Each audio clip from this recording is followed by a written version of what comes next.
নির্বাচন আসন্ন, অনেক দল দেখবেন যে ৩০০ আসনের প্রার্থী দিয়ে ৩ মাস থেকে প্রচার শুরু করেছে, তারপরেও এই দাবি ওই দাবি বিভিন্ন দাবি সামনে এনে বলতেছে এটা না হলে এটা হবে না, ওইটা না হলে এটা হবে না। তাদের যে স্বাধীনতা বিরোধী অবদান বা তাদের যে কর্মকাণ্ড, এটা ডিসেম্বর মাস কেন বিশেষ বিশেষ দিবসে মানুষের মধ্যে সেটা জেগে ওঠে। সেটা আমরা এখনও বলি, তখনও বলি, তাদের সে কর্মের জবাব তাদেরকে দিতে হবে। আপনি লক্ষ্য করবেন ভারপ্রাপ্ত চেয়ারম্যান মহোদয় শুরু থেকেই অত্যন্ত বলিষ্ঠ হাতে দলকে নেতৃত্ব দিচ্ছেন। কোনোভাবেই কোনো বিশৃঙ্খলা, কোনোভাবেই কোনো অন্যায় অনৈতিক কাজ দলের কর্মী নেতা কেউ করবে সেটাকে উনি টলারেট করছেন না। এটা নিশ্চিত থাকেন বিএনপির ভারপ্রাপ্ত চেয়ারম্যান জনাব তারেক রহমানের নেতৃত্বে নির্বাচন পরিচালনা হবে এবং আল্লাহ যদি সবকিছু ঠিক রাখে, রাষ্ট্র পরিচালনার দায়িত্ব আমরা পাই, তারেক রহমান সাহেব আগামী দিনে বাংলাদেশের প্রধানমন্ত্রী হবেন। দর্শক, নাগরিকের নিয়মিত আয়োজন বলা না বলে আপনাদেরকে স্বাগত জানাচ্ছি। আপনাদের সাথে আছি আমি সাখাওয়াত হোসেন, আর অতিথি হিসেবে যুক্ত আছেন কিশোরগঞ্জ জেলা বিএনপির সম্মানিত সভাপতি এবং কেন্দ্রীয় বিএনপির সাংগঠনিক সম্পাদক জনাব শরীফুল আলম। জনাব শরীফুল আলম, আপনাকে স্বাগত জানাচ্ছি। আপনাকেও স্বাগত সাখাওয়াত ভাই, এবং আপনার নাগরিক টিভির সকল দর্শকদেরকে আমি স্বাগত জানাই। আমরা জানি আপনি শুধু কেন্দ্রীয় সাংগঠনিক সম্পাদকের দায়িত্বে আছেন এরকম না, সেই সাথে আপনি যুক্ত আছেন ময়মনসিংহ অঞ্চলের দায়িত্বে, পাশাপাশি কিশোরগঞ্জ জেলা বিএনপির দায়িত্বেও আছেন। আমরা একটু জানতে চাই, তারেক রহমান উনি একটা খুব গুরুত্বপূর্ণ কথা বলেছেন যে সামনের সময়টাতে আরও বড় ধরনের সংকট অপেক্ষা করছে। এটা ইনি কী বার্তা দিতে চাচ্ছেন সেটা দিয়ে আমরা একটু শুরু করতে চাই। আপনি লক্ষ্য করবেন 5ই আগস্টের পরেও উনি জাতির সামনে পরিষ্কার করে এই কথাটা বলেছিলেন আগেও, এবারে নির্বাচন হবে অত্যন্ত কঠিন এবং দৃশ্যমান বা অদৃশ্য অনেক শক্তি মাথাচাড়া দিয়ে উঠবে। আমরা কিন্তু লক্ষ্য করছি আজকে সামনের যে নির্বাচনটাকে উপলক্ষ করে যে প্রস্তুতি চলছে রাজনৈতিক দলগুলোর মধ্যে, সরকার, নির্বাচন কমিশন, অনেকগুলো বিভিন্ন ধরনের কথাবার্তা, বিভিন্ন ধরনের বক্তব্য আমরা লক্ষ্য করছি। নির্বাচনকে সামনে রেখে সময় হয়নি, আরও পরে, অনেক ধরনের কথাবার্তা কিন্তু আসছে। সব কিছুর পরেও জাতীয়তাবাদী দল বিএনপি মনে করে যে সব কিছুর পরে এত আত্মহত্যা, এত রক্তের দামে কেনা এই যে অর্জন, নির্বাচন না হলে এই দেশের মানুষের যে ভোটের অধিকার, যার জন্য আমরা এত কিছু করলাম, ছাত্র জনতার গণ অভ্যুত্থান সব কিছু, সেই কারণে নির্বাচনটাকে অত্যন্ত গুরুত্ব দিয়ে জাতীয়তাবাদী দল শুরু থেকেই কথাবার্তা বলে আসছে। কিন্তু লক্ষ্য করা গেছে যে দেশি বিদেশি বিভিন্ন ধরনের আলোচনা আছে, নির্বাচন সময় নেই, এখনও সংস্কার আগে, বিচার আগে। আসলে এগুলো তো চলমান প্রক্রিয়া। বিচারটাকেও আপনি যেনতেনভাবে হুট করেই করতে পারবেন না, আবার সংস্কারও এটা চলমান প্রক্রিয়া। দেখবেন বিএনপি শুরু থেকে সেই প্রত্যেকটা সংস্কারের পদক্ষেপে কিন্তু সহযোগিতা করেছে। তো গতকালকে উনিও বলেছেন নির্বাচন আসন্ন, অনেক দল দেখবেন যে ৩০০ আসনের প্রার্থী দিয়ে ৩ মাস থেকে প্রচার শুরু করেছে, তারপরেও এই দাবি ওই দাবি বিভিন্ন দাবি সামনে এনে বলতেছে এটা না হলে এটা হবে না, ওইটা না হলে এটা হবে না। আমরা মনে করি এই বিষয়গুলোকে সামনে রেখে দেশবাসীকে সজাগ করার জন্য আমাদের ভারপ্রাপ্ত চেয়ারম্যান মহোদয় এই কথাটা বলে আসছেন, এখনও বলছেন। অনেকগুলো শক্তি মাথা ছাড়ে, আগে তো আমরা দৃশ্যমান শক্তি দেখতাম, এখন অনেক অদৃশ্য শক্তিও দেখি যেগুলো ক্ষণে ক্ষণে সামনে চলে আসে। সব কিছুর ঊর্ধ্বে উঠেও জাতীয়তাবাদী দল বা আমাদের সমমনা যারা রাজনৈতিক দল ছিলেন, আমরা মনে করি যে সমস্যা আছে, অনেক শঙ্কা আছে, তার মধ্যেও ইনশাল্লাহ এদেশের মানুষ কাঙ্ক্ষিত যে ভোটের অধিকার, আমরা আনুষ্ঠানিকতার মাধ্যমে যে ভোটের প্রয়োগটার মাধ্যমে যেটা প্রমাণ করতে চাই যে ভোটের অধিকার ফিরে এসেছে, ইনশাল্লাহ সেটা হবে। আপনি তো তৃণমূল পর্যায়ে মানুষের সাথে মিশেন, তো কিশোরগঞ্জবাসী বলেন বা অন্য অন্য অঞ্চলে বলেন, সেই জায়গায় এখনও সাধারণ মানুষ যারা আপনার দল করে না, তাদের ভিতরে একটা শঙ্কা আছে। তাদের জন্য আপনি কি বলতে চান যে তারা কি আসলে নির্বাচনটা হবে কি হবে না, এই যে সংশয়টা, তাদেরকে কীভাবে দূর করবেন এই সংকটটা? না, আসলে আমরা তো আমাদের প্রার্থী ঘোষণা হয়েছে ইতিমধ্যে, আপনারা জানেন যে 236টা প্রার্থী ঘোষণা হওয়ার পরে আবারও প্রার্থী ঘোষণা হয়েছে, প্রায় 272টা প্রার্থী ঘোষণা হয়েছে। আমরা বিশেষ করে বিএনপি শুধু নয়, সকল রাজনৈতিক দল কিন্তু মাঠে যার যার প্রার্থীর পক্ষে প্রচারণায় আছেন এবং মাঠ ইতিমধ্যে নির্বাচনী আমেজে সম্পন্ন হয়ে গেছে, নির্বাচনী ট্রেন চলমান। সংখ্যার যে জায়গাটা আছে, আমি মনে করি এটা খুব একটা বিষয় না, মানুষের মধ্যে ওরকমভাবে এখন নাই, মানুষ টোটালি নির্বাচনমুখী হয়ে গেছে। আমি মনে করি যত সংখ্যাই থাকুক, যত কিছুই থাকুক, ইনশাল্লাহ এই দেশে নির্বাচন হবে এবং আমরা জাতীয়তাবাদী দল নির্বাচনে অংশগ্রহণ করব, সেই লক্ষ্যে আমাদের দলের পূর্ণাঙ্গ প্রস্তুতি আছে। নির্বাচনটা যতই কাছাকাছি আসছেন, আপনারা এক সময় যুগপৎ আন্দোলন করেছেন জামায়াতের সাথে, 21 বছর তাদের সাথে পাশাপাশি হেঁটেছেন এবং নানা ধরনের সংকটে তারা আপনারা একসাথে কাজ করেছেন। কিন্তু আমরা দেখলাম যে 24-এর গণ অভ্যুত্থানের পরে আপনাদের সাথে তাদের একটা বিরোধ ধীরে ধীরে বৃদ্ধি পাচ্ছিল। এটা কি এখন এই পর্যায়ে প্রকট ধারণ করছে? মানে আসলে কি এটা কি প্রকাশ্য বিরোধ, নাকি আসলে এটা আপনাদের সাথে কোনো ধরনের আছে? না, এটা আসলে আমি বিরোধও বলবো না, এটা তো প্রত্যেকটা দলের একটা রাজনৈতিক আদর্শ থাকে, চিন্তা চেতনা ভীষণ থাকে। আজকের প্রেক্ষাপটে রাজনীতি তো একটা চলমান ট্রেন, এটা কখনো কি হয় শেষ কথা বলতে কিছু নাই। আজকের প্রেক্ষাপটে দল দেশ ডিমান্ড করে যে দীর্ঘদিন যার যার অবস্থান থেকে যার যার দলের যে কর্মসূচি ভীষণ আছে সেটাকে মানুষের সামনে নিয়ে আসা। আমি মনে করি তাদের অবস্থান থেকে তারা তাদের কর্মসূচি মানুষের কাছে নিয়ে যাচ্ছে, আমরা নিয়ে যাচ্ছি। আমরা আমাদের অবস্থান থেকে মানুষকে যদি আমরা ম্যানেজ করতে পারি, মানুষ যদি আমাদের উপর আস্থা রাখে, ইনশাআল্লাহ আমরা মনে করি যে দেশে জনগণ জাতীয়তাবাদী দলকে ভোট দেবে। অন্য দলও তাদের চেষ্টা করে যাচ্ছে। এখানে আদর্শগত একটা পার্থক্য তো আছে, দলের ভীষণ বিভিন্ন মানে চিন্তা চেতনার মধ্যে, সেটার একটা বহিঃপ্রকাশ। এটা আমি মনে করি যে এটা কোনো সংঘাত বা কোনো বড় ধরনের কোনো কিছু নয়। এটা আবার রাষ্ট্রের প্রয়োজনে যখন দেশ ডিমান্ড করেছে, জনগণ ডিমান্ড করেছে, সবাই আমরা এক বাক্সে এক জায়গায় ঐক্যবদ্ধ হয়ে আমরা আন্দোলন করেছি স্বৈরাচারের বিরুদ্ধে, বিভিন্ন সময় বিভিন্ন আন্দোলন সংগ্রামে। আবার এখন আমরা মনে করছি এই স্বৈরাচার বিদায় হয়েছে, এখন যার যার কর্মসূচি নিয়ে যার যার মানুষের কাছে যাবে। এই ক্ষেত্রে আমি বিরোধটাকে ওইভাবে চিন্তা করি না, এটা আদর্শগত বিরোধ হতে। কিন্তু কেন্দ্রীয় নেতৃবৃন্দের মুখ থেকে আমরা শুনছি যে এটা আমরা আসলে সাধারণ মানুষও বলছেন এখন যে এটা কি আসলে মুক্তিযুদ্ধের প্রশ্নে আবারও বিরোধ তৈরি হলো, বিশেষ করে বিজয়ের মাসে এই যখন শুরু হলো তখনই এইটা নিয়ে কথা হচ্ছে অনেক বেশি। এটাই কি মূল কারণ হতে পারে? এটা তো আসলে একটা বিষয় আছে, মুক্তিযুদ্ধের যে বিষয়টা আছে এটার বিরোধিতা যারা করেছে এটা তো ইতিহাস, এটা তো আর আপনি এর থেকে বের হতে পারবেন না। যারা এই দায়ভারের দায়িত্বে আছেন, যারা দায়ভার তাদেরকে নিতেই হবে, সেই কর্ম তো আর মুছে যাবে না। আমরা না থাকতে পারি, আপনি না থাকতে পারেন, কিন্তু ইতিহাস কখনো ক্ষমা করবে না। তাদের যে স্বাধীনতা বিরোধী অবদান বা তাদের যে কর্মকাণ্ড, এটা ডিসেম্বর মাস কেন বিশেষ বিশেষ দিবসে মানুষের মধ্যে সেটা জেগে ওঠে, সেটা আমরা এখনও বলি, তখনও বলি, তাদের সেই কর্মের জবাব তাদেরকে দিতে হবে। বাট আমরা স্বাধীনতার এই যে অর্জন 1971 সালের যে আমাদের শহীদ রাষ্ট্রপতি জিয়া রহমানের স্বাধীনতা ঘোষণার মাধ্যমে, সংগ্রামের মাধ্যমে সকল জনগোষ্ঠী সকল মানুষের অংশগ্রহণের যে অর্জন, 24-এর গণঅভ্যুত্থানেও যে আমরা রাজপথে আন্দোলন সংগ্রাম করছি, এটাও সেম। আমরা যারা রাজপথে ছিলাম আমরা মনে করি যে এটার আমরা অংশীদার। বাট 71-এর যে আছে সেটা তো তাদের দায়ভার নিতেই হবে। জনাব শরীফুল আলম, আমরা একটু জানতে চাই যে এই যে বিএনপি কি আসলে কাদের সাথে আসন ভাগাভাগিতে যাচ্ছে, কারোর সাথে? আসলে আপনারা জানেন যে আমাদের বিএনপির ভারপ্রাপ্ত চেয়ারম্যান জনাব তারেক রহমান সাহেব আগেই বলেছিলেন, যারা আমরা যুগপথে আন্দোলন করেছি, সংগ্রাম করেছি, তাদের সাথে আমাদের জোট হবে, আমরা তাদেরকে নির্বাচন করব একসাথে, দেশ পরিচালনাও আমরা একসাথে করব। আমরা কিন্তু এই কথার মধ্যে এখনও আছি। আমাদের দলের পক্ষ থেকে দায়িত্বপ্রাপ্ত যারা, তারা ইতিমধ্যেই বিভিন্ন জোটে যারা আমাদের যুগপদে ছিলেন তাদের সাথে আলোচনা অব্যাহত আছে। অবশ্যই আপনারা দেখেছেন এখনও 28টা আসন কিন্তু নমিনেশন ঘোষণা করা হয়নি, এগুলো রেখে দেওয়া হয়েছে। আমি যতটুকু জানি ম্যাক্সিমামই আমাদের এই জোটের মিত্র যারা, যাদের সাথে আমরা রাজপথে আন্দোলনে ছিলাম, তাদেরকে বিভিন্ন আসনে দেওয়ার জন্য এগুলো খালি রেখেছেন এবং আমার জানা মতো এগুলো নিয়ে আলোচনা চলছে। অবশ্যই আমরা তাদেরকে আমাদের সাথে নিয়ে আগামী দিনে নির্বাচনটা করব। আমাদের আরেকটা জিনিস খেয়াল করে দেখেন যে যখন আমরা তৃণমূল পর্যায়ে আমরা খেয়াল করি, আপনি যেহেতু তৃণমূলের রাজনীতির সাথে যুক্ত, বিএনপির নিজেদের ভিতরে কিন্তু বিরোধ ছিল না, দীর্ঘদিন ধরে একসাথে আন্দোলন করছিলেন, কিন্তু এখন এই বিরোধটা কেন হঠাৎ করে বেড়েছেন? আসলে বিএনপি একটা অনেক বড় রাজনৈতিক দল, আপনারা জানেন। আমাদের 300 আসনে না হলে এভারেজে প্রায় 3-4 জন প্রার্থী, ভালো প্রার্থী আছেন সব জায়গাতেই। তো সবাই ডিজার্ভ করেন বিভিন্নভাবে, আন্দোলন সংগ্রাম আমরা একসাথে করেছি। তো যখন নমিনেশনের সময় আসে, স্বাভাবিকভাবেই আমরা যারা একাধিক প্রার্থী যোগ্য আছি, আমরা তো চাইতেই পারি নমিনেশন ডিক্লেয়ার হওয়ার পরে অনেকেই আশা করছেন যে কোনোভাবে আমি আমার মাঠে অবস্থানটা ধরে রাখি, হয়তো বা যদি কোনো কারণে পরিবর্তন হয়। কিন্তু আমি মনে করি বিএনপির ভারপ্রাপ্ত চেয়ারম্যান জনাব তারেক রহমান সাহেব, দলের মহাসচিব জনাব মির্জা ফখরুল ইসলাম আলমগীর, সিনিয়র নেতৃবৃন্দ সবাই কথা বলছেন। আমি বিশ্বাস করি আগামী দিনে যদি জাতীয়তাবাদী দল রাষ্ট্র পরিচালনার দায়িত্বে পায়, আমাদের এই সমস্ত যোগ্য প্রার্থীদেরকে অনেক জায়গায় প্রোভাইড করার সুযোগ আছে। আপনি উপজেলা চেয়ারম্যান আছে, মেয়র আছে, জেলা পরিষদ আছে, অনেক জায়গায়। এই সংঘাতটাকে আমি খুব বড় দেখি না। সারা বাংলাদেশের 272টা আসনের মধ্যে 2-4-5-10টা আসনে একটু হতেই পারে এত বড় দল, এটা খুব বৃহৎ আকারে হচ্ছে এরকম আমার কাছে মনে হয় না। এবং এইগুলো খুব দ্রুতই সমাধান হয়ে যাবে আমি মনে করি। এটা বড় দলে কিছুটা থাকে, একটা সংসারেও যদি 5 জনের সংসার থাকে, একটা পিতা চালাতে গেলে সংসারের মধ্যে টুকটাক কিছুটা আওয়াজ হয়।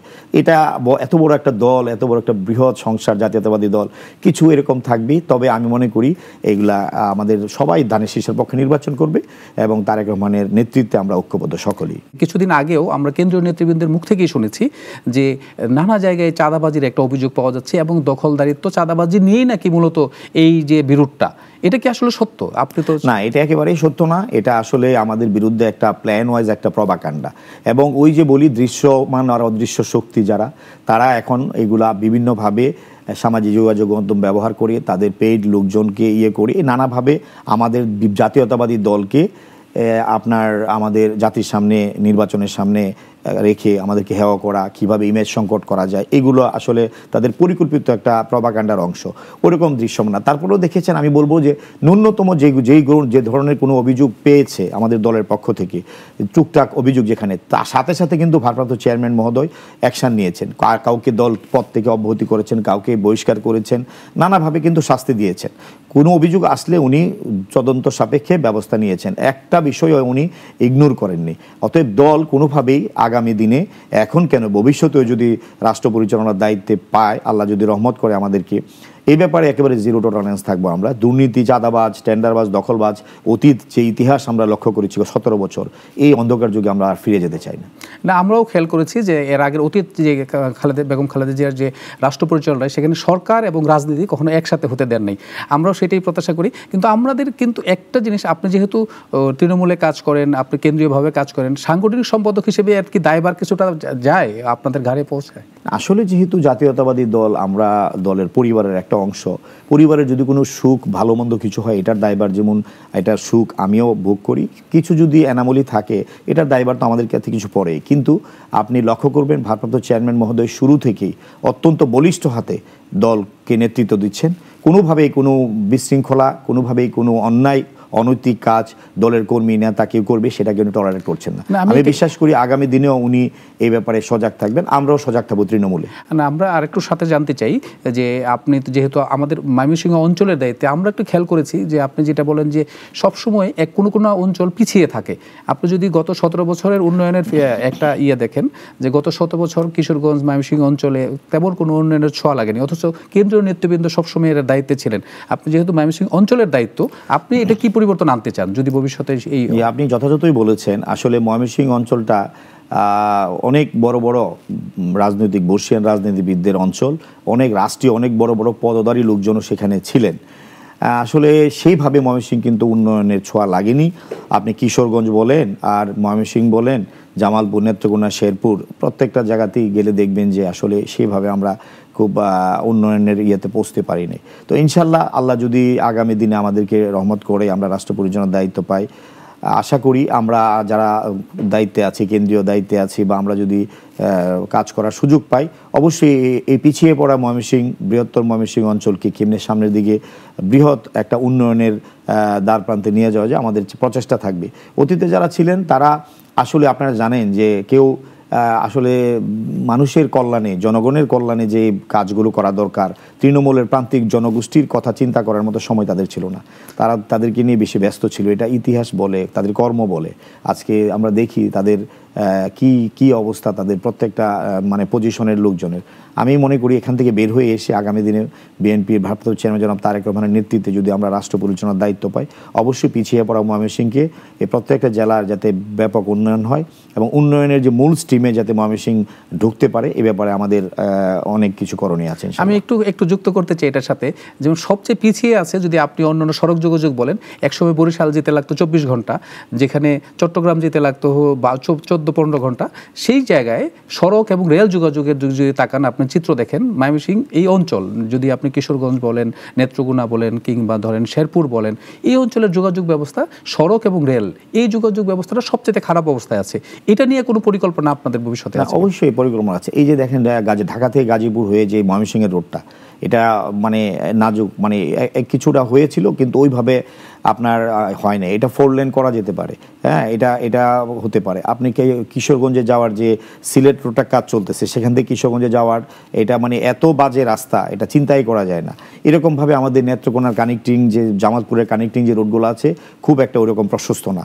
আমরা বৃহৎ শিক্ষা প্রতিষ্ঠান করতে পারি। সবচেয়ে খারাপ অবস্থা কিন্তু রেল লাইন, এবং ট্রেনের অত গুণগত মানও ওইরকম উন্নত না। সব কিছু মিলিয়ে অনেক কিছু করার আছে। আসলে আমরা কথায় বিশ্বাসী না, কাজে বিশ্বাসী। যদি আল্লাহ আমাদের সুযোগ দেয়, অবশ্যই আমরা আমাদের ওই অঞ্চলের যারা জনপ্রতিনিধি হবেন সবাইকে সাথে নিয়ে আমরা কিভাবে উন্নয়ন করা যায়, অবশ্যই সরকারের, যদি আমরা সরকার পরিচালনার দায়িত্ব পাই, আমরা সেখানে ময়মনসিংহের উন্নয়নে, সার্বিক উন্নয়নে আমরা কথা বলবো, কাজ করার চেষ্টা করব, কিশোরগঞ্জ সহ ইনশাল্লাহ। আমরা প্রত্যাশা রাখি আপনাদের নেতৃত্বে আগামীতে সরকার গঠন হলে এই অঞ্চলের আমূল পরিবর্তন হবে। আমরা একটু জানতে চাই যে তারেক রহমানকে নিয়ে জনমনে নানা ধরনের প্রশ্ন, যে উনি কবে আসছেন, আসলে সবার ভিতরে একটা প্রশ্ন। আসলে তারেক রহমান সাহেব এই দেশের সন্তান, শহীদ রাষ্ট্রপতি জিয়া রহমানের সন্তান, স্বাধীনতার ঘোষকের সন্তান, 3বারের প্রধানমন্ত্রী বেগম খালেদা জিয়ার সন্তান। এই দেশে ওনার বাবার কবর, ওনার মা এখানে অসুস্থ, আজকে জীবন মৃত্যুর সন্ধিক্ষণে। উনি দেশে আসবেন এটাই স্বাভাবিক, এটা নিয়ে প্রশ্ন বা এটা নিয়ে কোনো দুশ্চিন্তার কোনো কারণ নাই। উনি কখনো অফিসিয়ালি বলেন না আমি এই তারিখে আসব। আসলে বিভিন্নভাবে মিডিয়া বিভিন্নভাবে বা বিভিন্ন সামাজিক অনেক সময় আলোচনা হয়েছে। এবং আমি মনে করি যে আজকে আপনারা জানেন যে এবার কেয়ার হসপিটালে উনি জীবন মৃত্যুর সন্ধিক্ষণে, মেডিকেল বোর্ড ওনার ট্রিটমেন্টে আছে, দেশি বিদেশি একটা বোর্ড গঠন করা হয়েছে। ইতিমধ্যে সিদ্ধান্ত হয়েছিল ওনাকে বিদেশ নিয়ে যাওয়ার। আসলে যদি সত্যি উনি বিদেশ নিয়ে যাওয়ার সিদ্ধান্ত আমাদের নিয়ে যায়, তাহলে তো ওইখানে ওনাকে থাকতে হবে। যে কারণে ওনার সহধর্মিণী আমাদের ভাবি ডাক্তার জোবায়দা রহমান, উনি ইতিমধ্যেই বাংলাদেশে এসেছেন। ওনার স্বাস্থ্যের যে চিকিৎসা চলছে সেই মেডিকেল বোর্ডে উনি আছেন, ওনার তত্ত্বাবধানেই মেডিকেল বোর্ড কাজ করছে। এবং সব কিছু ডিপেন্ড করবে আসলে মেডিকেল বোর্ডের সিদ্ধান্তের উপর। এবং গতকালকে আমরা শুনেছি যে ওনার যে সিটি স্ক্যান করা হয়েছে রিপোর্টটা একটু ভালো এসেছে। আসলে ওনার চিকিৎসা এবং সব কিছু নির্ভর করছে মেডিকেল বোর্ডের উপর। একটা পর্যায়ে যদি এরকম সিচুয়েশন হয় যে না নেওয়ার মতো, অবশ্যই উনি বাংলাদেশে আসবেন। আর যারা এই কথাকে বলেন, আমি মনে করি আসলে মায়ের আর ছেলের সম্পর্কের মধ্যে এই যে প্রশ্নটা করে, এটা আমার বোধগম্য হয় না। আমি মনে করি তারেক রহমান সাহেব এদেশের সন্তান, উনি এই 17 বছর যে মানুষকে নেতৃত্ব সংগ্রাম করেছেন, উনি অবশ্যই বাংলাদেশে আসবেন। উনি বাংলাদেশি, উনি বাংলাদেশের সন্তান, উনি বাংলাদেশকে নেতৃত্ব দেবেন আগামীতে এবং দ্রুত সময়েই উনি বাংলাদেশে ফিরে আসবেন। আগামী কিছুদিনের মধ্যে তফসিল হবে এবং ওনার মায়ের কন্ডিশন বিবেচনা করে মেডিকেল বোর্ড যে সিদ্ধান্ত দেবে এটার উপর ডিপেন্ড করে উনি বাংলাদেশে চলে আসবেন। এটা নিয়ে কোনো দুশ্চিন্তার কোনো কারণ নেই আমি মনে করি। না, যেহেতু নির্বাচন আসছে তখন সবারই প্রত্যাশা থাকে যে আসলে নির্বাচনের নেতৃত্বে কে থাকবেন, আগামী দিনের প্রধানমন্ত্রী কে হবেন, এই সব নানা প্রশ্নেই আসলে মানুষের ভিতরে প্রশ্ন তৈরি হয়েছে। আপনি যেটা বলছিলেন যে খালেদা জিয়ার শারীরিক অবস্থার কথা, আমরা গতকালকে একটা রিপোর্ট পেয়েছি যে ওনার সিটি স্ক্যানটা ভালো আসছেন। তো আপনার কাছে কি ওনার ওনার বিদেশ যাত্রা নিয়ে কোনো তথ্য আছে কিনা? না, আসলে এই ব্যাপারে আমি পরিপূর্ণ সঠিকটা বলতে পারবো না। আমাদের মেডিকেল বোর্ড এবং দলের পক্ষ থেকে আমাদের স্থায়ী কমিটির সদস্য ডাক্তার জেড.এম. জাহিদ হোসেন সাহেব এটার স্পোকম্যান হিসেবে দায়িত্ব পালন করছেন, উনি সঠিকটা বলতে পারবেন। আমি আপনার মতোই অতটুকুই জানি যে একটু বেটার, কালকের রিপোর্টটা আসছে। তবে যাওয়াটা ওনার শারীরিক অবস্থার উপর ডিপেন্ড করছে, মেডিকেল বোর্ডের সিদ্ধান্তের উপর ডিপেন্ড করছে। এই মুহূর্তে যদি আপনার একটা সংকটের কথা বলি, ধরেন সুস্থতার জন্য বেগম খালেদা জিয়াকে ওনাকে লন্ডনে নেওয়া হলো, এদিকে নির্বাচনের তোড়জোড় শুরু হয়েছে, নির্বাচন যথাসময় হবে আপনি বললেন, তাহলে এই সময়টায় নির্বাচন পরিচালনা করতে মানে কাদের নেতৃত্বে নির্বাচন পরিচালনাটা হবে? ইনশাল্লাহ আপনি এটা নিশ্চিত থাকেন, বিএনপির ভারপ্রাপ্ত চেয়ারম্যান জনাব তারেক রহমানের নেতৃত্বে নির্বাচন পরিচালনা হবে এবং আল্লাহ যদি সবকিছু ঠিক রাখে, রাষ্ট্র পরিচালনার দায়িত্ব আমরা পাই, তারেক রহমান সাহেব আগামী দিনে বাংলাদেশের প্রধানমন্ত্রী হবেন। এই ব্যাপারে কোনো দুশ্চিন্তা নেই। আসলে নির্বাচন আমাদের এই যে পরিবারের সমস্যা, এই জিয়া পরিবারের আজকের যে ক্রাইসিস, আমাদের নেত্রীর যে কঠিন পরিস্থিতি, সব কিছুই তো আল্লাহর তরফ থেকে, সব কিছু আমাদের কারো হাতে কিছু নাই। আমরা নির্বাচনও করব, এই অবস্থাটাকে আমরা মোকাবেলা করব। এখানে সিদ্ধান্ত অবশ্যই দল চিন্তা করে নিবে কিভাবে হবে। তবে আমি এটাও বলতে পারি তারেক রহমান সাহেব বাংলাদেশে আসবেন এবং অন্যান্য নেতৃত্বে নির্বাচন হবে, অন্যান্য নেতৃত্বে সরকার গঠন হবে যদি আল্লাহ রহমত করে আমাদের রাষ্ট্র পরিচালনার দায়িত্ব আমরা পাই। আপনি যেহেতু কিশোরগঞ্জ জেলা বিএনপি সভাপতি, কিশোরগঞ্জের বর্তমান চিত্রটা কি? আসলে এই নির্বাচনে কয়টা আসনে বিএনপি পেতে পারে যদি আমরা বলি? ধন্যবাদ, একটা ভালো প্রশ্ন করেছেন। কারণ আমার নিজের জেলা কিশোরগঞ্জ জেলা, আমার 6টি নির্বাচনী এলাকা, ইতিমধ্যেই 6টি নির্বাচনী এলাকায় প্রার্থী ঘোষণা হয়েছে জাতীয়তাবাদী দল থেকে। এবং আমি আপনাকে আশ্বস্ত করতে পারি, আল্লাহ যদি রহমত করে সব কিছু ঠিক থাকে, আমি 6টি আসনে বিজয়ী ব্যাপারে আমি আশাবাদী। কারণ বিগত সময়ে রাজপথে আমরা আন্দোলন সংগ্রাম করেছি মানুষের ভোটের অধিকারের জন্য, মানুষের সুখে দুঃখে বিপদে আপদে সবসময় আমরা পাশে ছিলাম এবং জনকল্যাণে জনবান্ধব কর্মসূচি নিয়ে আমরা মানুষের সবসময় ছিলাম। শুধু রাজনৈতিক কর্মসূচিই নয়, আমরা মনে করি যে দীর্ঘ 17 বছরের মানুষের সাথে আমাদের যে চলাফেরা, মানুষের যে বিপদ আপদে পাশে থাকা, এই কারণে মানুষ আমাদেরকে জাতীয়ভাবেই দলগতভাবেই জাতীয়তাবাদী দল সারা বাংলাদেশের অবস্থান সুসংহত। কিশোরগঞ্জ ইনশাল্লাহ আমি গত এই 17 বছর আমি আমার দলের সমস্ত নেতাকর্মীদের নিয়ে মানুষের পাশে ছিলাম, বিপদে ছিলাম। আমি এই কারণে আশাবাদী যে জনগণ ভোট দিবে, ইনশাল্লাহ জাতীয়তাবাদী দল 6টা সিটি ফেরত দিতে পারবে ইনশাল্লাহ। ধন্যবাদ জনাব শরীফুল আলম আমাদেরকে সময় দেওয়ার জন্য। ধন্যবাদ সাখাওয়াত ভাই, আপনাকে ধন্যবাদ এবং নাগরিক টিভির সকল দর্শকদেরকে এবং কলাকুশলী যারা আছে সবাইকে ধন্যবাদ। প্রিয় দর্শক, বলা না বলা আজকে এখানেই শেষ করছি। আগামী পর্বে দেখা হবে নতুন কোনো বিষয় নিয়ে, নতুন কোনো অতিথির সাথে। আমরা সেই পর্যন্ত ভালো থাকবেন, ভালো রাখবেন। যদি কোনো অংশ মিস করে থাকেন, আমরা দেখতে পারেন ইউটিউব এবং ফেসবুক পেজে।